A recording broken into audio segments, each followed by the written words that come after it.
అమరావతిలో తొలి నిర్మాణానికి రేపు అంకురార్పణ జరుగుతోంది. రాజధాని గ్రామంలో తాత్కాలిక సచివాలయానికి సీఎం చంద్రబాబు శంకుస్థాపన చేయబోతున్నారు.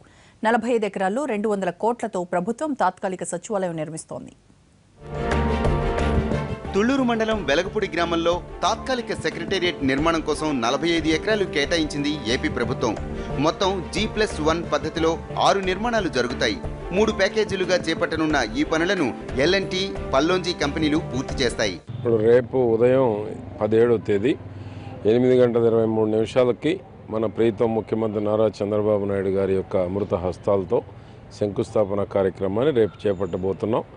జూన్ కల్లా వారు ఈ యొక్క 6 లక్షల స్క్వేర్ ఫీట్ని పూర్తి చేసి తాత్కాలికంగా రాజధాని ఎవరైతే హైదరాబాదులో ఉండి పనిచేస్తున్నటువంటి అందరికీ కూడా ఒక అకామిడేషన్ కల్పించి ఇక్కడి నుంచే ప్రభుత్వ కార్యక్రమాలన్నీ ఇక్కడి నుంచి 5 కోట్ల మంది ప్రజలకు అందించేటువంటి దానికి యుద్ధ ప్రాతిపదికన నిర్మాణ కార్యక్రమాలు చేపట్టబోతా ఉన్నాం. స్క్వేర్ ఫీట్ 3,350 రూపాయలకు నిర్మించేందుకు అంగీకారం కుదిరింది. శంకుస్థాపన జరిగిన వెంటనే ఇక్కడ పనులు ప్రారంభిస్తారు. కేవలం 4 నెలల్లో నిర్మాణాలు పూర్తి చేసి పాలన మొదలు పెట్టాలనుకుంటోంది ఏపీ ప్రభుత్వం.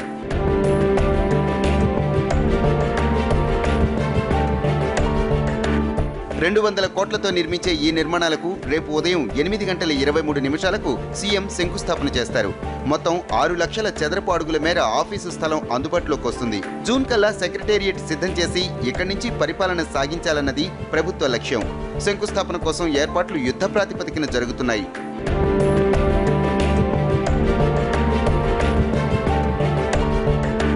ఇదే సమయంలో పూర్తిస్థాయి రోడ్ల నిర్మాణం చేపట్టి రాకపోకలకు ఇబ్బంది లేకుండా చూడాలని చూస్తోంది. తాత్కాలిక సచివాలయ నిర్మాణం మొదలైతే మళ్లీ రియల్ బూమ్ మొదలవుతుందని ఇక్కడి ప్రజలు భావిస్తున్నారు.